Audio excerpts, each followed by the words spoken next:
sites, downloaders, a look at our copyright infringement portal, and some of the work that we've done in the UK to try and prevent infringers making money through your content.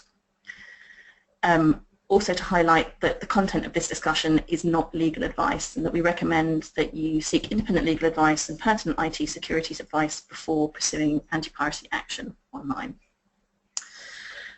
So to give you a little bit of background, in case you've never come across us before, the Publishers Association is a trade association for the UK publishing industry. We promote the intellectual property agenda, and we explain the value of UK publishing in economic, cultural, scientific, educational and social terms. Our mission is to strengthen the trading environment for UK publishers by providing a strong voice for the industry in government, society and with other stakeholders in the UK, Europe and internationally. For those of you who've been working in publishing for quite some time, you might remember that in the early 2000s there were a lot of dire warnings about what would happen to the industry as we waited for our iPod moment, that tipping moment when we move from physical into digital being a standard. And for those of us that work in intellectual property at the time, we were also worried about the iPod moment coming, which meant music style levels of piracy. So to put it into context for the time, according to the Recording Industry Association of America, from 1999 to 2010, music sales in the US dropped 53% from 14.5 billion to just under 7 billion. And then from the period 2004 to 2009, they estimate approximately 30 billion songs were illegally downloaded in the US, and that only 37% of music acquired by American consumers was paid for. So we were rather concerned that as consumers got used to downloading music files, they would also get used to downloading book files too. So there were quite a few of us quite anxious about what was really going to happen to us and to our industry too.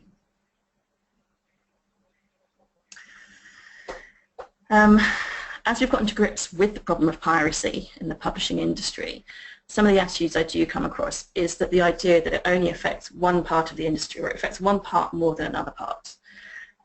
This is a well-known site that we've actually site blocked in the UK, and you can see it very helpfully details all of the different categories that it holds content for. And you can see that, for example, fiction has just under 84,000 titles in it, education 3,500, you hit science, it's 120,000. So there is information out there about the different trends in piracy, and you can see that it happens irrespective of the publisher size, the category type, genre, the language used, even the official quality, you might say, and the popularity of the author. Essentially speaking, if someone wants a title and someone else is prepared to share it, infringement can happen. And from the site's perspective, it isn't really about access to knowledge, it's about income. After all, pirate sites cost money to run, and they're not going to be subsidizing your access to free titles. So the sites themselves raise revenue through advertising, soliciting donations from users, getting referral fees from the download sites, or putting in, for example, membership fees for users. So to put it in context, library.new, which was a site that operated between 2004 and 2012, it focused on book piracy. The site was actually based in Ireland and held around 400,000 titles.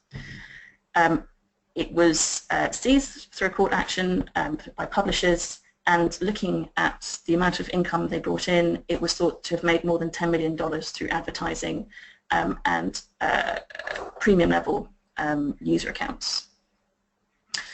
You might also be familiar with Megaupload, which was a site being run by Kim.com, which operated between 2005 and 2011. It had around 150 million registered users and 93 million individual visitors per month. FBI estimates that Megaupload was earning around $115,000 a day through advertising and user payments for expedited download. And that translates to roughly $42 million a year. And then finally, Kick-Ass Torrents, also known as CAT, a site that operated between 2008 and 2016, had 50 million visitors per month. Homeland Security suggests that CAT was making over $12 million a year in advertising revenue, and that the site itself held around $1 billion worth of content. So that's books, music, film, TV, manga, software, all sorts. So the sites, if they do it right, shall we say, can make significant amounts of cash. So if we know that the sites are making money from your content, well, what about the people who are accessing the content too? What do we know about them? According to a report by Infringement, which looks at the state of digital piracy, it's estimated that just under 24% of all internet bandwidth across the world consists of unauthorized content, and that's actually excluding pornography.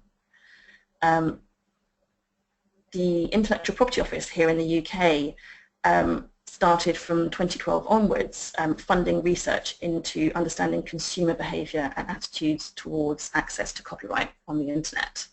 It's called the Online Copyright Infringement Tracker. So they surveyed just under 22,000 UK internet users and extrapolated the answers outwards across a 3-month period. According to their research, books see the lowest level of infringement for content types. So compared to music, film, TV, games, etc., we see some of the lowest amounts of piracy. And quite frankly, we want to keep it that way too.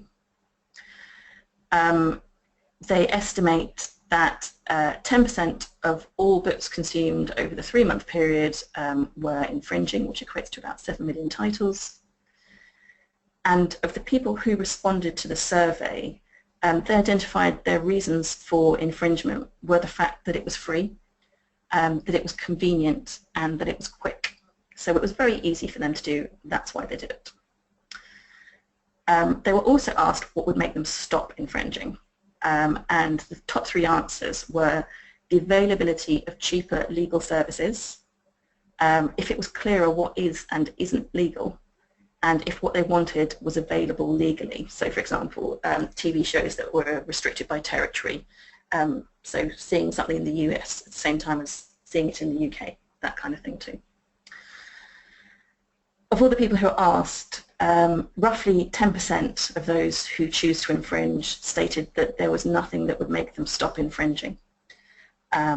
So those are the hardened infringers that we look to deal with by other means, shall we say. So what we're looking to do is to target the 90% who are casual downloaders who do it because it's easy and because it's quick. So essentially speaking, what we want to do is to make it harder for them and therefore make it easier to actually purchase legitimate editions instead.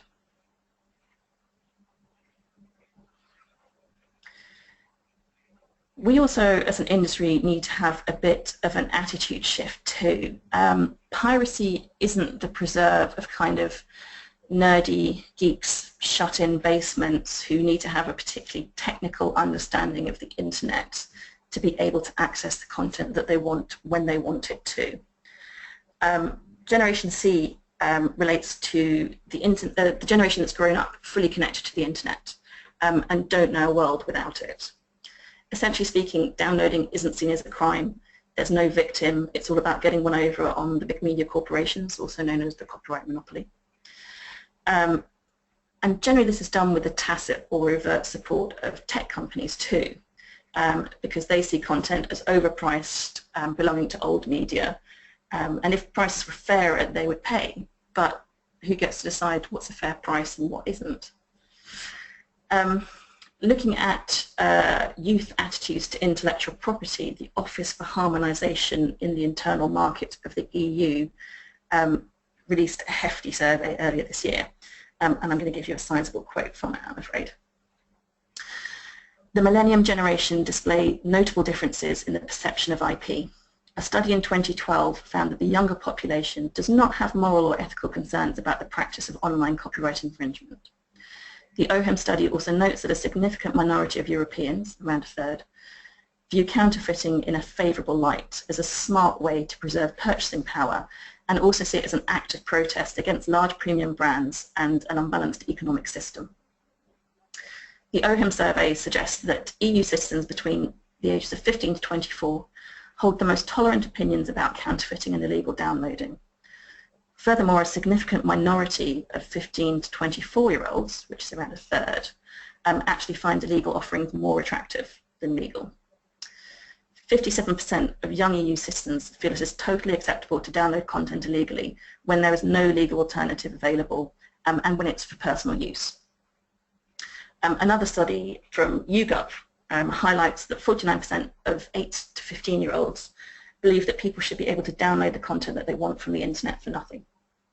The survey also found that attitudes within the 16-year-old and above category were exactly the same, and only 16% of children accept that it's wrong to obtain content for free without the creator's permission, and just 7% believe that illegal file sharing is a form of stealing. We are at risk of an entire generation growing up with different levels of respect for intellectual property and copyright in particular. Should this social contract disappear, there could be longer-term consequences beyond the immediate short-term negative impacts experienced by the creative sector. So we might have a problem now, but what happens when the connected generation become the majority of the electorate instead of kind of the youth who are not necessarily in power? When they become the business leaders, when they become the politicians, and when they become the people who really get a say in what does happen with society as we know it. We also see that users want to engage with content and can't engage with it in a manner that they want to very easily. So just to explain, there's a phenomenon on YouTube called no copyright infringement intended. And it's been observed that people are putting this as a caveat into their videos that they're sharing on the site because they think it absolves them of any responsibility of infringement. They can't be pursued for infringement if they put out this kind of statement saying, I don't own this content, I just want to use it. So we can see that they understand that copyright exists and it's something that they should be considerate of. But apparently it doesn't mean that they want to go the next step to actually, finding out what that really means for them and whether they have permission to use the content that they want to use in the way that they want to use it. So we're seeing that people want to share content. They're going to do it anyway. So is there anything that we can do to make this content sharing either easier or easier for us to document when it happens? And then we're also seeing that there are sites out there where people seem to feel that they don't have the responsibility either for the infringements that they are encouraging to. So for example, this blog site is saying don't violate copyright law. The site itself is not responsible for any kind of copyright violation despite the fact that they were linking directly to pirate copies of all the titles that they were making available. They're saying if you own the copyright, please get in touch and we'll expedite the removal of copyrighted and inappropriate materials. So as far as they're concerned, they're making a nod to copyright and that absolves them of the responsibility of, it protects them from the rights owners. When actually, that's not necessarily the case, as they can find out. And there is a record that's linked against them, their social media, their personal accounts, when they're found to be infringing copyright through, for example, Facebook, blog sites, that kind of thing too. And this is listed against their personal accounts. So something we as an industry have been looking into, and not just us, but across the creative industries in the UK, working in tandem with the Intellectual Property Office and the UK government, is making consumers aware of what they would be missing out if they don't choose to engage with copyright materials. I'm just going to play you a short video.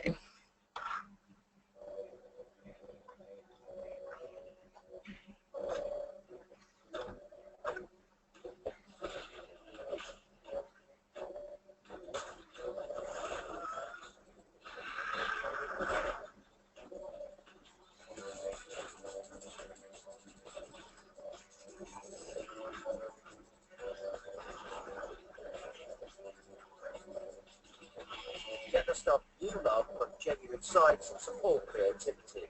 Download or stream from dodgy sites and contribute nothing. It's your choice.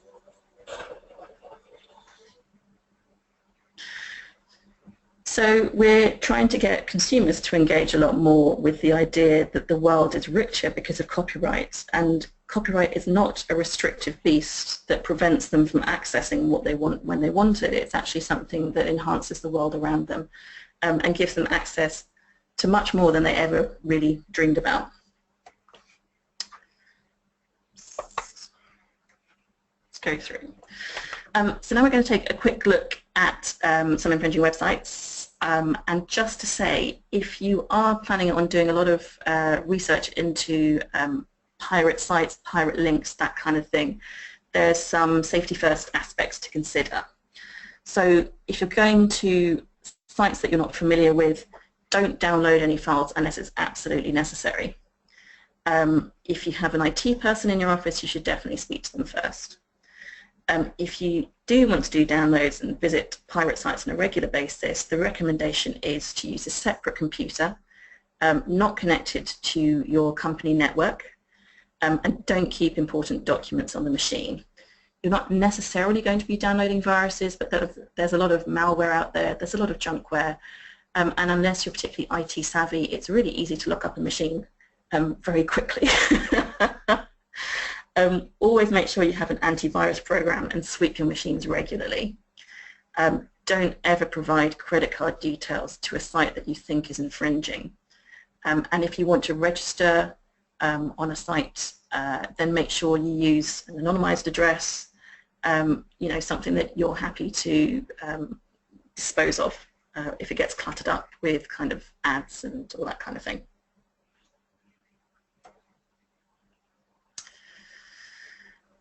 Something I'm getting asked frequently about at the moment are actually scam sites. How do you tell the difference between a pirate site and a scam site? And a scam site is a site that's pretending to be a pirate site, but actually not making content available.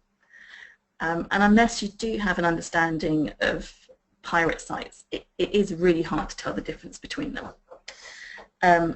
So one of the easiest things that you can do, first of all, is to look at the names of the sites themselves. Do a quick Google for the site name plus, for example, problem, review, scam, that kind of thing, and see what results come back. If you do look at the site themselves, is there any kind of catalogue or listing of what content is actually being made available on the site? Most pirate sites make content easy to find. Pirate sites want you to access their content. Scam sites want it to be hard for you to work out what's inside. They want you to register first and then find out they don't actually hold very much. If it has a search box, type in a string of letters and see if it shows a result to you. There are several scam sites out there that will automatically show you a response no matter what you type in.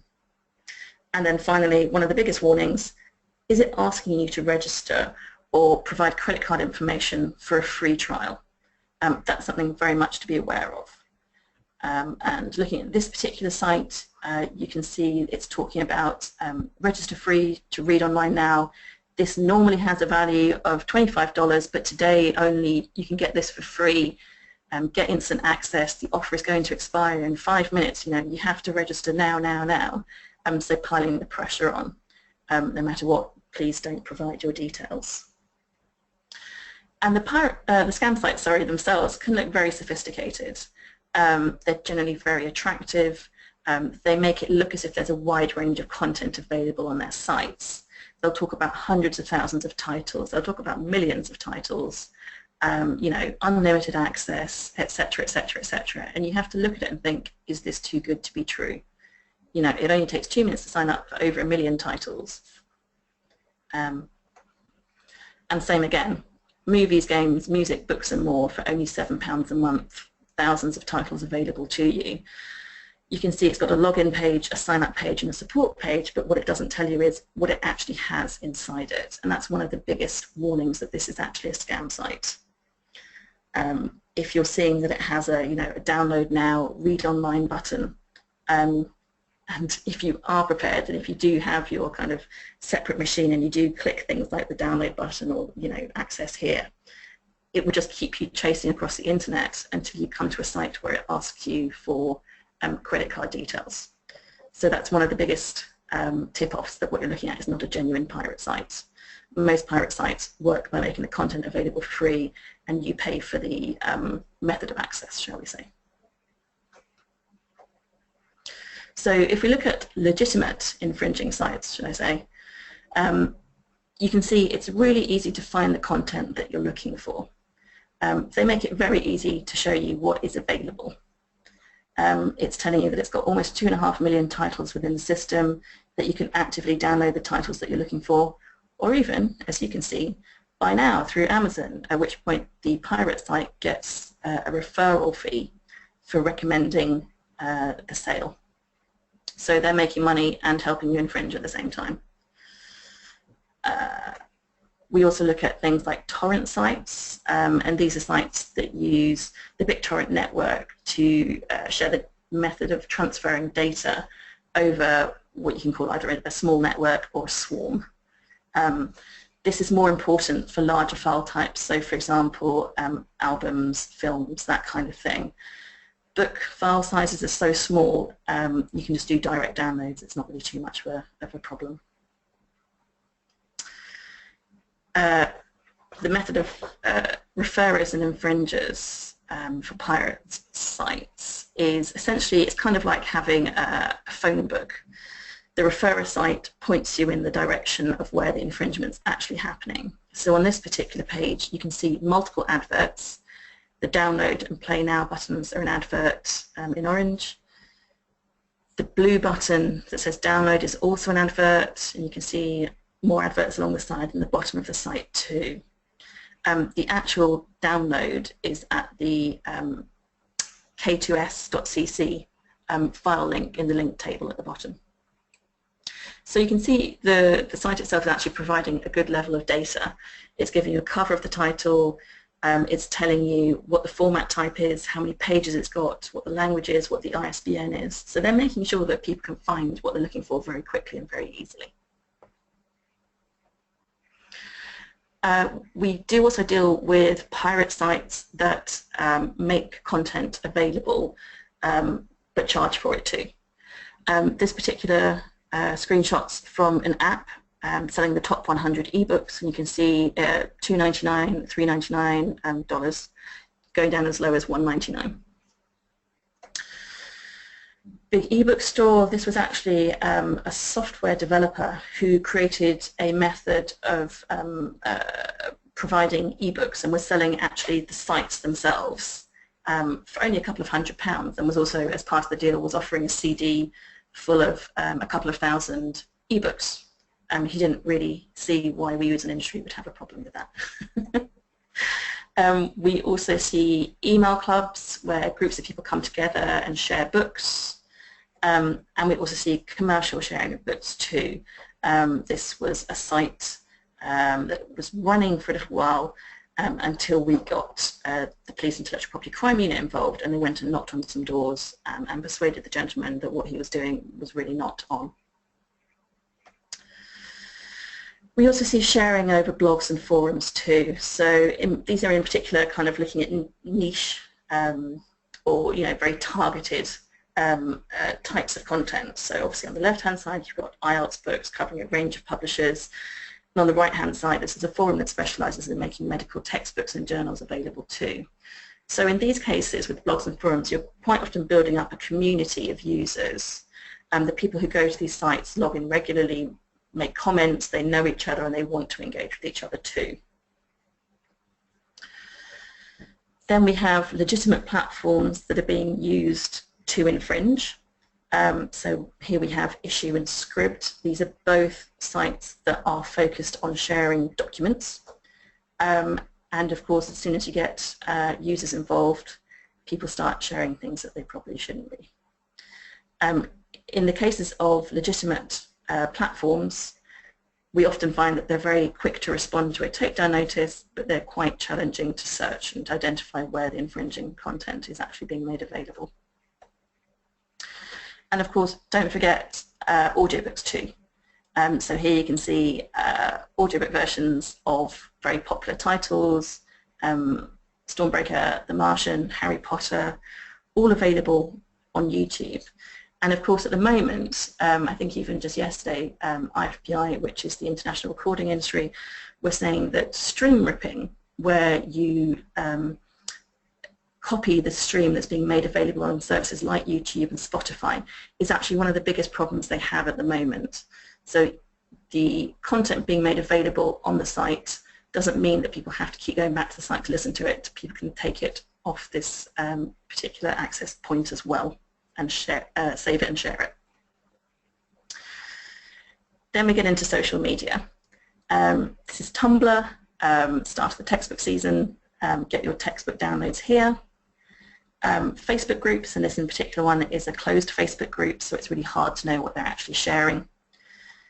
Instagram, any kind of facility that allows people to share information can be twisted and turned into a method of people making infringing content available, sadly. In this case, you can see they're making cheap textbooks available. All you have to do is select the one that you want, message them, and they'll supply it. $15, any title. And in this particular case, you can see that they're definitely targeting students, in particular the John Jay College of Criminal Justice, Hunter College, Queen's College, York College, obviously this is American, and they're really trying to entice people to register and get access to their titles. But bear in mind, you can get better deals elsewhere. So for example, here we have Gumtree, just over 4,500 ebooks for only $6.99. You know, please message me and they will include bonus ebooks, the most talked about trilogy. So they'll try and hide the names of content they're making available too. But I mean, even compared to that, you can get much better deals for your money. Here you have 1 million books, also PLR articles, being made available for only $36, roughly equivalent to about £23 at the time, but the exchange rate might have changed since then. So anything where a user can make something available to something else can be turned into a method of making available infringing content, so please be aware of that. So if that's the case, if we know that people want to download, and if we know that sites make money from making it available, and it's very easy to do, what can we as rights owners do about it? Well, essentially speaking, on the internet, the first port of call is Dmca Notice, which is a Digital Millennium Copyright Act notice, also known as a takedown notice. Dmca refers to a US law that provides safe harbor to sites where users make content available. A site is not deemed to be aware of infringement until it has been officially notified of that infringement happening. So once the takedown notice is sent and the site receives it, they become liable and must take the content down as expeditiously as possible.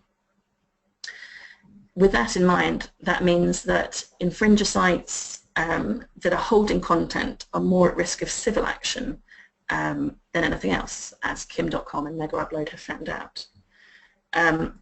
Referrer sites, which just point towards infringements, torrent sites, which hold a swarm, they are less liable to civil cases, but can still be pursued, but it's quite hard to pursue them across different international markets. So we aim for the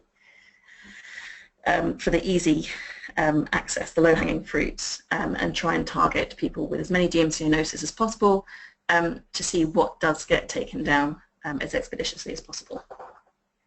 So one of the methods we use for sending takedown notices is actually our own system, which we developed and which several publishers, members and non-PA members currently use. So this is a snapshot from inside a demo account that we use. The Copyright Infringement Portal is essentially an online takedown tool for rights holders. Staff can use the portal efficiently and effectively to protect content. It was created with the express purpose of allowing publishers to monitor and respond to online piracy. And users can automatically search for pirate titles and serve Dmca compliant takedown requests.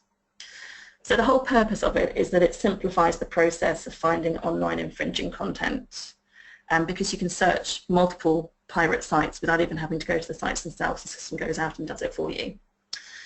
It reduces the time taken looking into pirate matters because we do it all for you, and also streamline the process of sending out the takedown notices too, because we hold a massive database of how to contact all the infringing sites.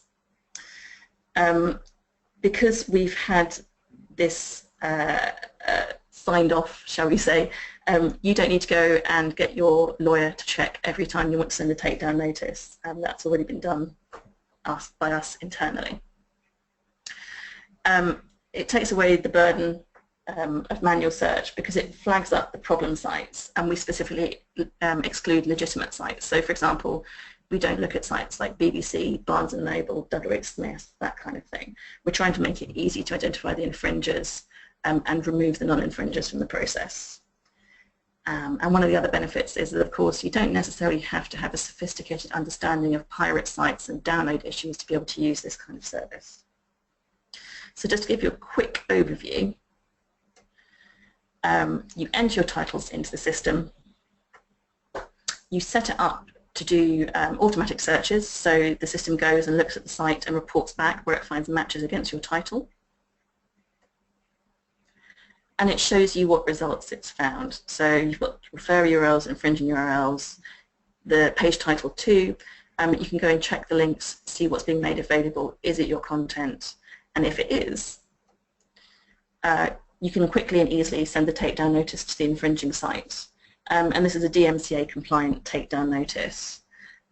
So it automatically gets sent out to the site with all of the correct details dropped into it.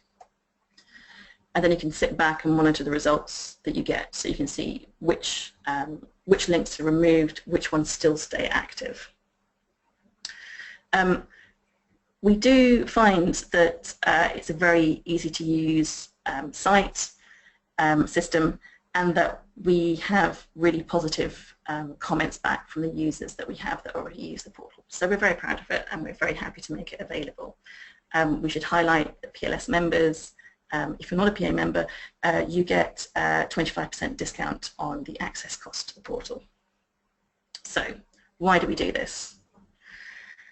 From our perspective, this benefits the industry in a multitude of ways. Mainly speaking, we're looking at diverting the casual downloaders to the legitimate sales channels. So, for example, when we serve a takedown notice to an infringing website, we also do a second search against Google search results. If we find a corresponding link, we also ask Google to remove that search link too. So we're trying to make the sites that infringe less visible, and therefore trying to push legitimate sites further up the search results chain and the pirate sites down. It also frustrates, obviously, hardened pirates with the lack of available titles. And as an industry, it helps us understand the scope and scale of the piracy problem. So we look at the information that we can collate and aggregate through the portal. We can produce statistics on behalf of the industry documenting potential sales losses, produce benchmarking figures to work against, and also we can use it to identify seriously infringing sites, and where possible we can instigate legal or criminal proceedings on behalf of users. So, for example, we take data from the portal and we work together with the Police Intellectual Property Crime Unit at the City of London Police here in the UK. We are part of an initiative called Operation Creative that looks to create a big list together with our colleagues in music, film, sports, a list of sites that are infringing on rights owners' content. Working with advertisers to try and restrict the amount of legitimate advertising that's being made available through those sites, because one of the best ways for downloaders to identify whether a site is legitimate or not is the kind of advertising that's being made available on it. So if you have a site that says, you know, here's advertising for example, British Airways, you might think that it's a legitimate site. Whereas if you saw that it had advertising, for example, for a Ukrainian kebab shop, you might have some doubts about the legitimacy of the site that you're trying to download from. And as you can see, working with PIPQ, they've had some great successes, and in just a 10-month period, they diverted over 9.1 million views from copyright infringing sites. So they posted up a holding page saying, look, this site is under investigation, you don't get to access it, find out more here, at which point about 9 million people were looking at that. I should also mention that there has been a small study by a lady called Dmca Notice, which looked at the benefits of pursuing anti-piracy action, in particular sending of takedown notices as enforcement action. And she found that depending on the content type and range, and publishers can see a small sales increase looking at the amount of anti-piracy work that they do. So depending on the kind of content that you're looking for and its age, you can see sales increases from around, I think, 11 to 23%.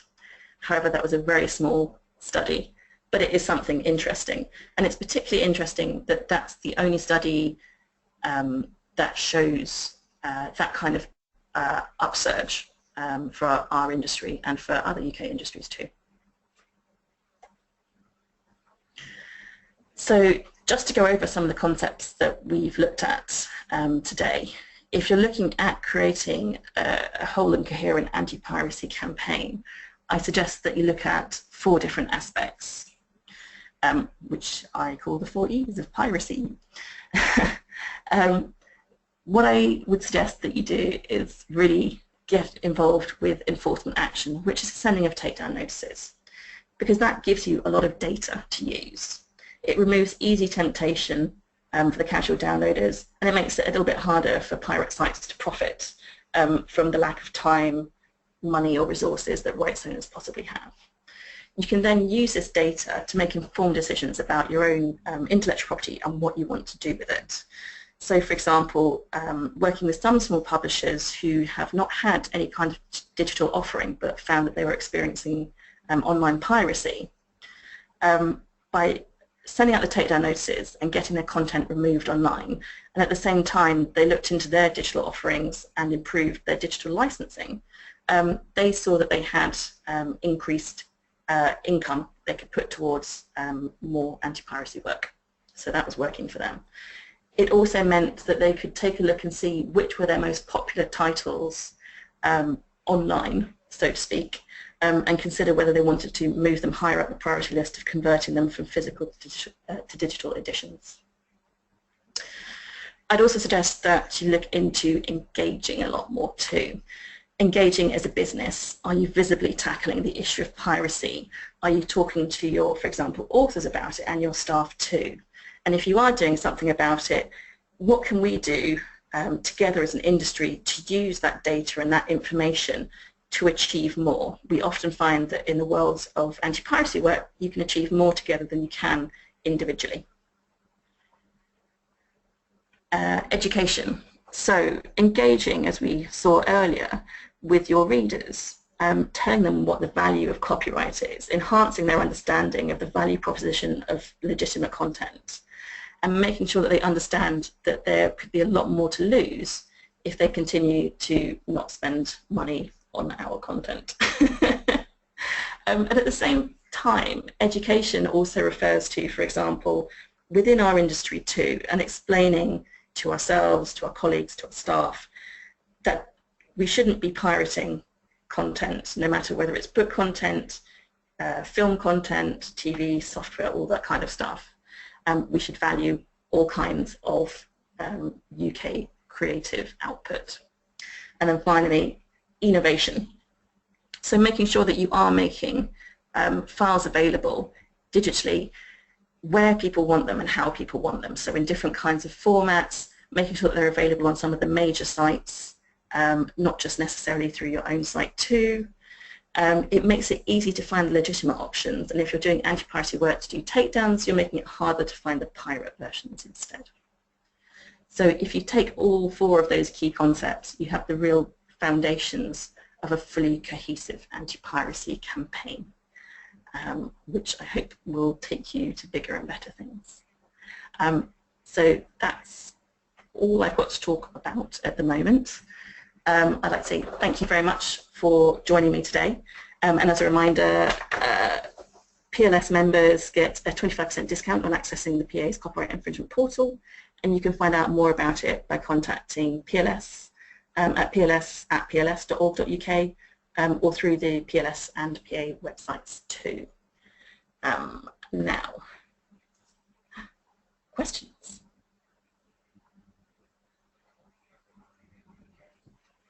Okay, so let's take a look and see what we have here.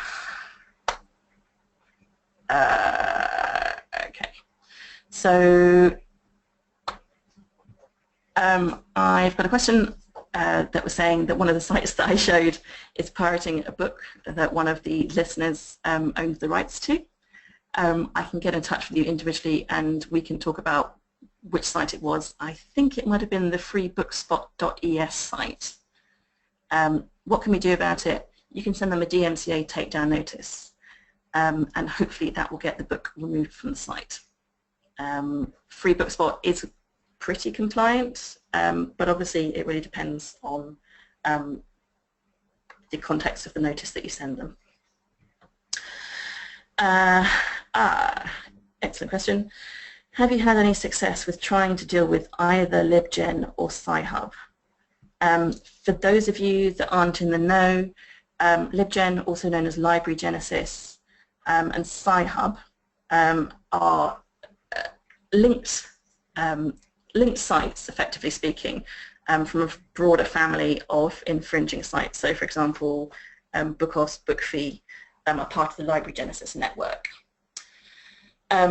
There's a variety of initiatives happening in the back end between different, for example, trade organizations and things like that too. So there are attempts to engage. Some of the challenges of dealing with those particular sites are the fact that they're based in places like Russia and Ukraine, where responsibilities for digital infringement aren't quite so well defined as they are, shall we say, in more Western markets. We have had successes insofar as obviously sending enforcement notices to some of the LibGen family of sites. Some do takedowns, some don't. Sci-Hub is a different offering. They've been very overt about what they want to do with making journals content available, and they've stated that they're not intending really to do takedowns.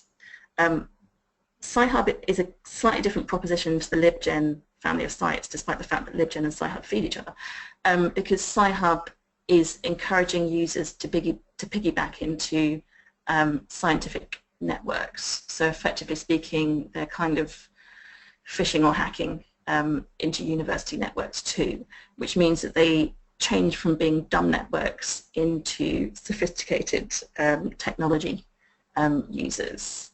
As I mentioned, there is stuff happening in the background that I fortunately can't talk about at the moment. If you're a member of any of the trade associations, then I would suggest making direct queries through those. Otherwise, please send me an email at the end of this presentation, and I'll see what else we can talk about. Okay, a couple more questions here. Someone is saying that they're using a different takedown service at the moment, and is there any benefit in switching to the portal instead, or is it much the same service and price? Without knowing off the top of my head what this other service is charging for what, I would suggest at the very least it's of use to getting in touch with us and finding out. We generally make most of our prices available on our website, so we're very transparent in what we provide and the service that we can offer. We do have a priority to help our members, so what we're trying to do is provide a very well-priced service that maximizes the output. I should also highlight at the moment, I've seen a couple of adverts recently for services that are very much focused on books and publishing that are actually talking about Google search delisting rather than actually removing infringing links. So if you are looking at different services that are being made available, do make sure that you understand the difference between the two concepts. removing Google search links is relatively easy to do, but it doesn't actually tackle the source of the problem, which is the infringements taking place on the sites themselves. So if you want to find out more about the benefits of switching between different services, do please get in touch, as you can imagine. Do we check LinkedIn for infringing books? At the moment, I can't say off the top of my head. I know that we do, for example, check for SlideShare, which is linked to LinkedIn, and we can send takedown notices to most websites. So we try and make sure that we're looking where the majority of infringements are happening. A couple more questions. Any thoughts on, here we go, it-ebooks.info? Do you know if they're compliant? I know that that's a site that has been highlighted to me by other publishers. We do send notices to it, and I think there's potential for more activity to be taken against it too. So it's definitely becoming, shall we say, publishers are more aware of it than they have been previously. So people are paying attention to it and looking to see if there's action that can be taken.